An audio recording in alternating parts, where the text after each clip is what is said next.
Kung bibigyan po kayo ng pagkakataon na maging hari o reyna, tatanggapin niyo po ba? Yes or no? Wala pong plastikan, ha?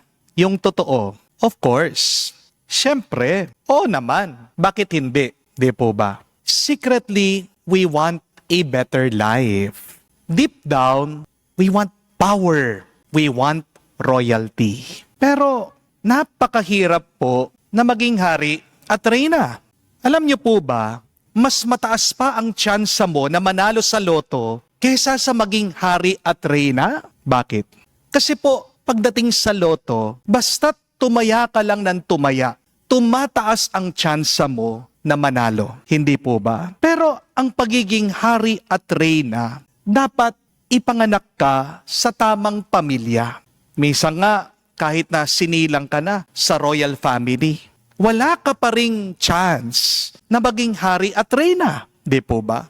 Kung hindi ikaw ang pinakapanganay na anak, hindi ka mahihirang na hari o reyna. Kaya nga, nakakapagtaka po, no, yung pagkahari ni David.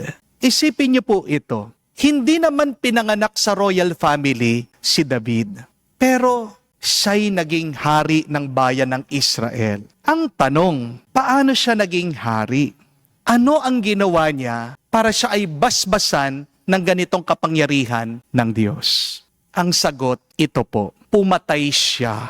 Basahin niyo man po sa Biblia. Ano ang mga napatay ni David? Una, pumatay daw po siya ng leon. Pangalawa, nakapas lang po siya ng oso. A bear. Pangatlo, natalo po niya at napatay niya yung higanting kalaban niya, si Goliath. At pang-apat, muntikan pa niyang napatay si Haring Saul. Kasi naman po, itong haring ito, naiinggit sa kanya, nagseselos sa kanya, at binalak niyang patayin si David. Pero ito po ang maganda sa kwento ni David. Imbes na patayin ni David si Haring Saul, may iba siyang pinatay sa loob niya. May ibang namatay doon sa kuweba. Ano po? Pinatay ni David yung galit niya kay Saul. Pinatay ni David yung kataasan ng loob niya. Pinatay ni David yung hindi niya pagpapatawad. Yes, David killed a lot of enemies during his life. But the real reason why God blessed David, why God made David king, is because he killed his anger. He killed his pride. He killed his unforgiveness. At ito po ang napakagandang mensahe ng Diyos para sa atin ngayon. Ang pinakamalaking higante na kailangan mong patayin sa iyong buhay ay ang iyong hindi pagpapatawad. Remember that, my dear friends. The greatest enemy, the greatest giant that you need to kill in order for you to become kingly, to be more blessed in your life, is your pride and unforgiveness. Amen? Minsan, merong mga tao, gusto nila ng magandang bahay, magarang sasakyan, masarap na buhay. Pero kapatid, hindi mapapasayo ang lahat ng yan kung hindi mo papatayin ang iyong kataasan ng loob, ang iyong pride, ang iyong galit. Amen? If you kill the giant of your unforgiveness, God will bless you more. God will elevate you. God will bring you to places that you have not imagined. Hindi ko po makalimutan yung isang babae, pumunta po dito sa parokya, kinausap po ako. Umiiyak po siya dahil sabi niya sa akin, nag-open up siya. Lubog na lubog po siya sa utang. At sinisisi po niya yung kanyang tiyahin kung bakit naghirap siya. Ang kwento po kasi niya, nagtrabaho po siya sa kanyang tiyahin. At nangako daw po ito, nabibigyan siya ng komisyon.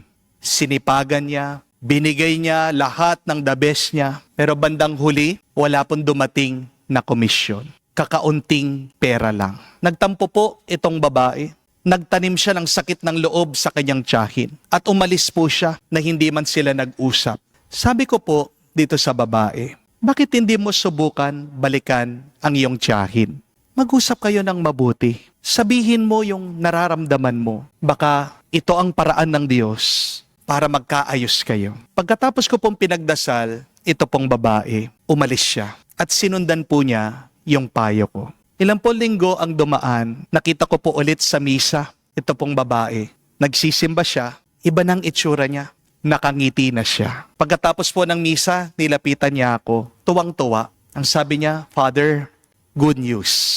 Dahil po sa pakikipag-usap ko sa aking tiyakin, naplansya po namin yung gusot ng aming relasyon. Binigay po niya yung pangako niyang komisyon. At dahil po dun sa aming pag-uusap, hindi lang po nasagot yung aking problema, hindi lang po nabayaran yung aking mga utang, gumaan pa po ang aking pakiramdam.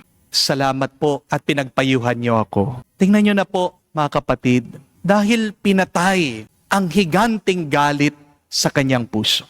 Bumukas ang langit at umulan ng biyaya sa buhay niya. Kasi habang may kinikimkim ka, para bang may bato kang tinatago sa iyong dibdib. Di po ba? Ang bigat huminga, ang hirap ngumiti, ang daling mainis, ang bilis mong mapagod. Pero kapag nakapagpatawad ka, kahit na alam mo, hindi nila deserve. Pero kapatid, deserve mo naman ang kapayapaan. Kapag nagpatawad ka, diyan gumagaan ang buhay mo. Parang ang lobo, bakit ito ay nakakalipad? Kasi magaan ang nasa loob. Mahirap kang iangat ng Diyos kung meron ka pa ring tinatago sa iyong loob. Amen? Bakit po ang ating Panginoon pinili itong mga apostol? Dahil ba magaling sila? Dahil ba matalino sila?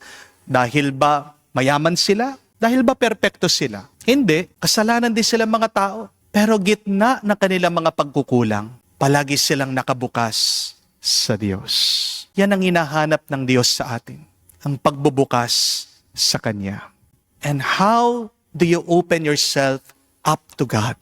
You pray. Yan pong isang ibig sabihin ng panalangin. Prayer is an opening of oneself to God. The more you open yourself to God, the more you will receive God's grace and blessing. Amen? Forgiveness is not saying, tama sila, ikaw mali. But rather, forgiveness is saying, tama na. Ayaw ko nang sirain, pahirapan ang aking sarili. At doon po pumapasok ang grasya. Yung dating galit mo, napapalitan ng kapayapaan. Yung dating sikip ng dibdib mo, napapalitan ng ginhawa. Yung dating napakalayo mo sa Diyos, biglang mararamdaman mo na napakalapit mo na sa Kanya. Baka ang nagiging hadlang ng iyong pagpapala, kapatid, ay yung hindi mo pagpapatawad.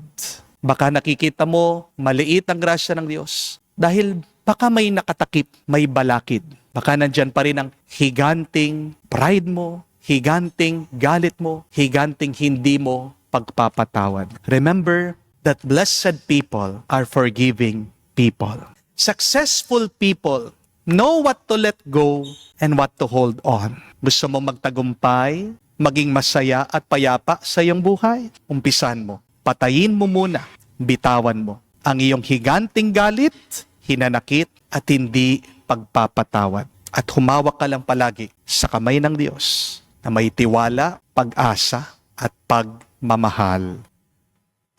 Sa ating pong mundo, para ikaw ay magkaroon ng kapangyarihan, kailangan kang pumatay ng ibang tao. Di po ba? The power in our world is dictated by how many people you have killed. If you want to be powerful in this world, you show your strength by healing other people.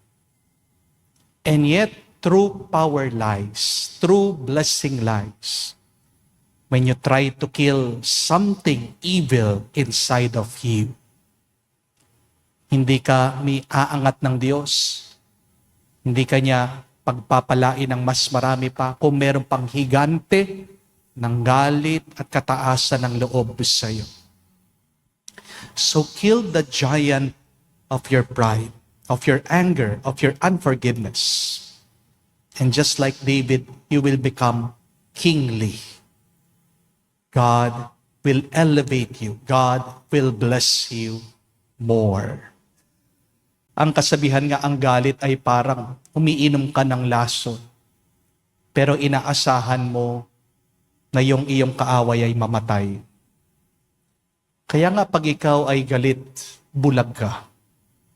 Kapag ikaw ay galit, hindi ka matinong mag-isip. Magiging malinaw ang lahat, magiging magaan ang lahat kung magpapatawad ka. At ang iyong pagpapatawad, magbubukas sa langit para sa mas marami pang biyaya sa iyong buhay. Kaya subukan niyo po, sino pa yung tao na hanggang ngayon hindi mo mapatawad? Write their names and then put them under your altar. Pagdasal niyo po araw-araw yung taong yan. Sabi pa nga ng isang tao, mas maganda pagdasal mo na yung taong kinagagalitan mo, yung taong ayaw mo, hingin mo sa Diyos na basbasan siya, i-bless siya. Because remember, what you give will ultimately go back to you.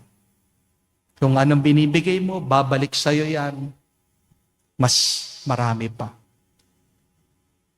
Kaya nga, magbigay ka ng pagpapala sa iba, you bless other people, it will return to you 100-fold. Sumayin niyo